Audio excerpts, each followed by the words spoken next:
Yo, what's going on, guys? It's your boy Aqua Gaming back here with another one, and in today's video I'm going to be showing you guys and also explaining to you guys everything that you need to know for these prime enhancements for the level 90 enhancements.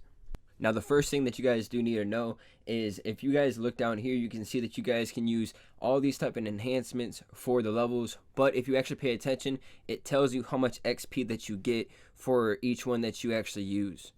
But rather how much XP that you get, it's really useful because we do have a lot of blue enhancements that we really can't use unless we convert them. So this is a really great way of just using the extra blue enhancements and purple ones that you do have in case that you are stacked on gold ones.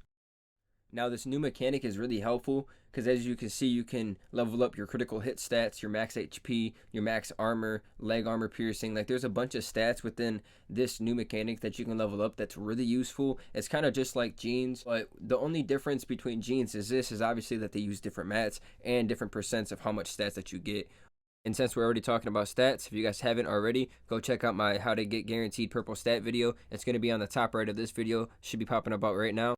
But with that being said, this mechanic helps you get your damage up pretty well. As you'll see here pretty soon, I'll show you guys that there's a lot of options to upgrade your damage for the PvE part, a lot of options to upgrade your armor, a lot of options to upgrade your health.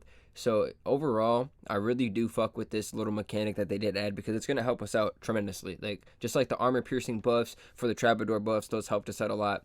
Like, look at this. As you see right here, it says that that's going to be plus 8 health. Some of them is going to be like, armor, damage, like I was talking about. But all of these little ones add up, man. I mean, even if it's 4 extra damage, it really comes down to the extra damage in PvP. Now, don't get me wrong, PvE is also useful, but because I was playing PvE and it says like 3.5% more damage reduction, from zombies. So for me, I don't think PvE is going to be that much of a difference. But for PvP, I feel like that's a whole difference. For damage, there's a couple options you can get damage, a couple options you get health, a couple options you get armor. Overall, I feel like PvP is going to be the thing that you want to do. If you're focusing on PvE, I don't think doing this is going to be the most beneficial thing if you want to do the most damage in PvE. And why, you may ask, is just because there's a bunch of other things that you could resort to. You could get your upgrades up, your polishing, your modifying the equipment. You could get your damage up by your guns from upgrading your skills. There's so much things that you could do for PvE rather than doing this to upgrade your PvE, if that makes sense.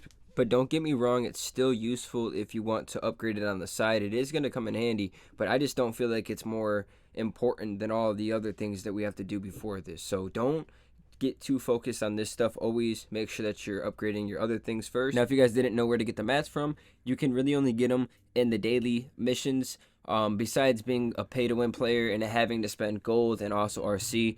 But that's really the main way to get them besides the dailies, is spending RC. That's why I said not to make this your main priority. And we're almost at 1,000 subs, guys, so if you wouldn't mind, smash that like button and smash that subscribe button. If you're a new subscriber, comment I'm a new sub just so I know. I love you guys, and I'll see you guys in the next one.